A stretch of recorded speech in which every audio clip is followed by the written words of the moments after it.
দীর্ঘ ১৫ বছর পর কোনো ধরনের বাধা বিপত্তি ছাড়াই রাজনীতিতে সমাবেশ করছে বিএনপি। নয়াপল্টন দলের কেন্দ্রীয় কার্যালয়ের সামনে আয়োজিত সমাবেশস্থলে ছিল লাখো নেতাকর্মীর ঢল। দুপুর ২টায় সমাবেশের আনুষ্ঠানিক উদ্বোধন করেন বিএনপির মহাসচিব মির্জা ফখরুল ইসলাম আলমগীর।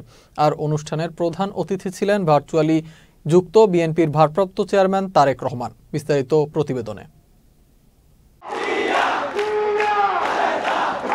কোনো ধরনের বাধা বিপত্তি ছাড়া রাজধানীর বিভিন্ন প্রান্ত থেকে দলীয় ও জাতীয় পতাকা হাতে স্লোগান দিতে দিতে প্রাণের সমাবেশস্থল নয়াপল্টনে ছুটে আসেন নেতাকর্মীরা।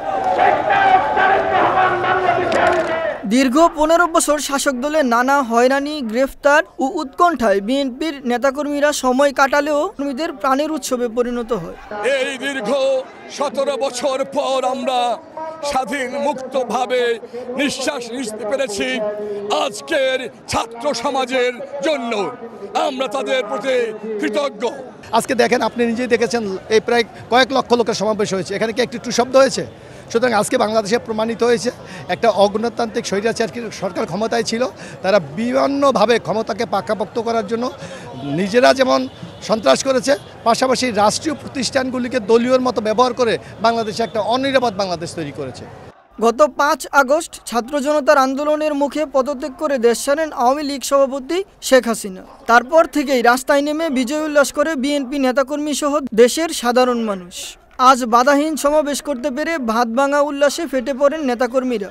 নতুন বাংলাদেশের চিত্র, মানুষের যে প্রত্যাশা, সেটা পরিপূর্ণভাবে করতে হলে সকলের স্বার্থ আমাদেরকে রেখে আমরা নতুন যে বাংলাদেশের চিত্র সেটা করতে হবে।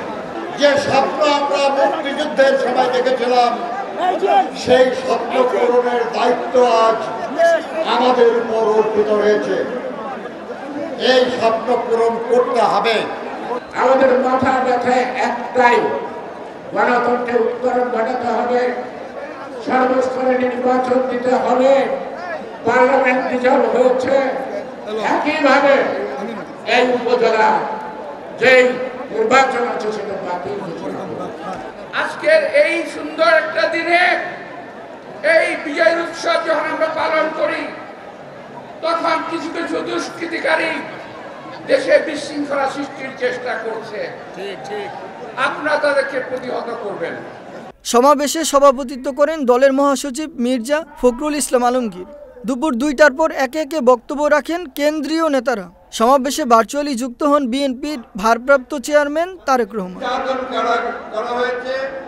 Amirul Islam, channel S, Dhaka.